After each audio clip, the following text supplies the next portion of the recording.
A young noble with silver hair brandishes a wooden sword, screaming, "Let's have a duel!" Opposite him stands Eugene, holding a long staff, looking utterly unimpressed. "Oh my," Eugene sighs with a smile. "My friend, you shouldn't use the word duel that easily." He turns to walk away, asking to be left alone, but the boy persists, taunting him. "Are you scared?" The boy continues his tirade, demanding an apology if Eugene is too afraid to fight. Eugene stops and turns back, calm but firm. "I'm not scared at all, and I don't have to have a duel with you, nor do I want to apologize to you." The boy snaps, pointing a finger aggressively. "You just want to run away? I guess you haven't learned what honor is from your parents." At the mention of his parents, Eugene's demeanor shifts. He slams the butt of his spear into the ground with a heavy thud, startling the boy. "What is it?" the boy stammers. Eugene begins untying a weighted bag from his wrist. "You said you wanted to have a duel?" Eugene says, tossing the weight into the air. "Throw the towel." The weight hits the ground with a massive, earth-shaking boom, cracking the stone pavement. The boy stares in horror, realizing Eugene has been training with such heavy gear all along. He hesitates, thinking, "I thought it was something he made just for the looks." He glances at a girl watching nearby and realizes he cannot back down without being mocked. Steeling his resolve, he grips his sword. "I must punish him in order to regain my honor." He swings his cape and declares, "Eugene Lionheart, I challenge you to a duel." He throws a handkerchief into the air to signal the start. "I accept," Eugene says, his eyes intense. The girl watches in surprise as the cloth flutters down. The instant it touches the ground, Eugene launches himself forward. Before the boy can even raise his sword, Eugene drives the blunt end of his spear into the boy's stomach. The impact is brutal. The boy's eyes bulge, he spits saliva, and is sent flying backward, tumbling violently across the courtyard. "I win," Eugene states simply. The girl rushes to her brother, who lies on the ground gagging and vomiting. She turns on Eugene, furious. "How cowardly! That duel just now was not honorable." Eugene crosses his arms nonchalantly. "What's so cowardly about it? The duel starts as soon as the towel is thrown. It's his fault for letting his guard down." The girl points an accusing finger. "That's true, but you trained your mana, didn't you?" Eugene denies it flatly. "I didn't." The girl yells, "Liar! There's no way you'd be able to swing around something that heavy without training your mana." She steps closer, her eyes sharp. "And your attack just now, it was so fast that even if my brother didn't let his guard down, he wouldn't have been able to react to it." Eugene smirks, impressed with her perception. "I guess your eyes aren't for decoration after all." He explains that her brother actually put up a fight. At the moment of impact, the boy instinctively stepped backward to reduce the damage. Internally, Eugene analyzes the fight, thinking, if I consider his growth in the future, he's got potential, but he's nowhere close to being strong enough for being Vermouth's descendant. On the ground, the humiliated boy struggles to stand, clutching his chest and wheezing, You coward!" Eugene stands over the defeated boy, hands on his hips with a smug grin. "I guess you guys really are twins, considering you said the exact same thing," he remarks, glancing between the siblings. On the ground, the boy struggles to push himself up, his legs shaking violently as he retches on the pavement. Eugene leans in close, pointing a finger at the humiliated noble. "If you are an honorable and direct descendant of the Lionheart family, you need to admit your defeat honorably if you lost in a duel."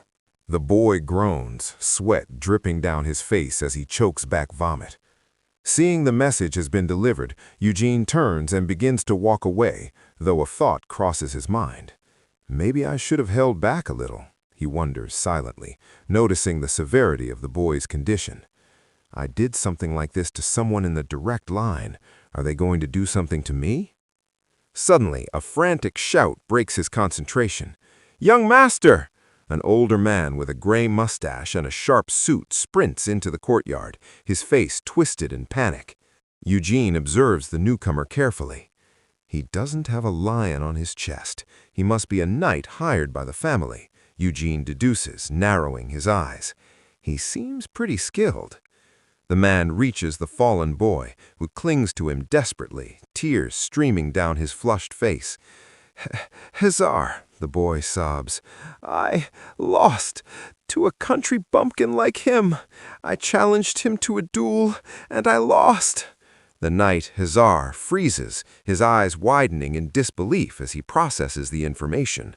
A duel, he thinks, stunned. Composing himself, Hazar stands and faces Eugene. Despite the tension, he maintains his professional etiquette. "I apologize for the late introduction," he says, bowing slightly.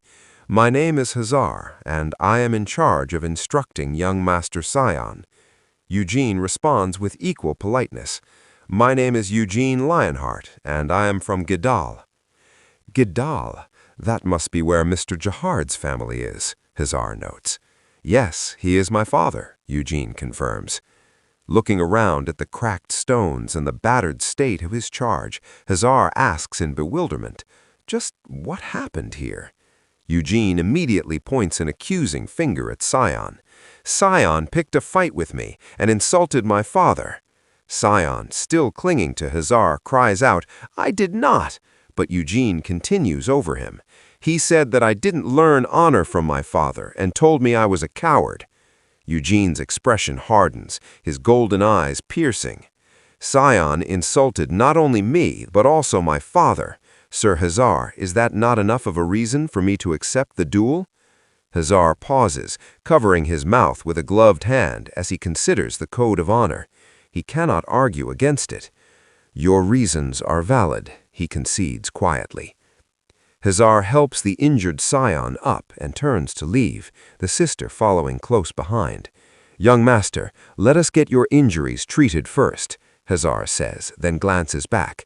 "Then, young Master Eugene, I hope to see you again." Eugene waves cheerfully as they retreat. "See ya! Bye!" Later, in the grand dining hall, Eugene sits alone at a long table, devouring a massive feast. He tears into a roasted chicken leg with voracious hunger. A maid, Nina, approaches him with a notepad. "Young master," she calls out. Eugene pauses mid-bite. "Ah, Nina, did you look into it?" Nina reads from her notes, looking nervous. "Yes, young masters Deacon, Hansen, and Jules are planning to arrive tomorrow noon. Young masters Gargis and Desira are also planning to come that evening through the warp gate." Eugene takes another large bite of meat, his mind racing. They're gathering earlier than expected. The blood succession ritual must be starting soon. Finished with his meal, Eugene steps out onto a balcony, the bright sunlight washing over the vast estate. He looks out toward the horizon, his expression shifting from casual to intense. "Vermouth," he says, addressing the memory of his old comrade and ancestor. "I'm going to screw your descendants over, and I hope you don't feel too upset about it," Eugene declares, looking down at the castle grounds. He clenches his fist tightly, feeling the strength in his new body. "It's not like I wanted to become one of your descendants," he scoffs, raising his fist in a gesture of defiance and determination. "It's just a damn reincarnation."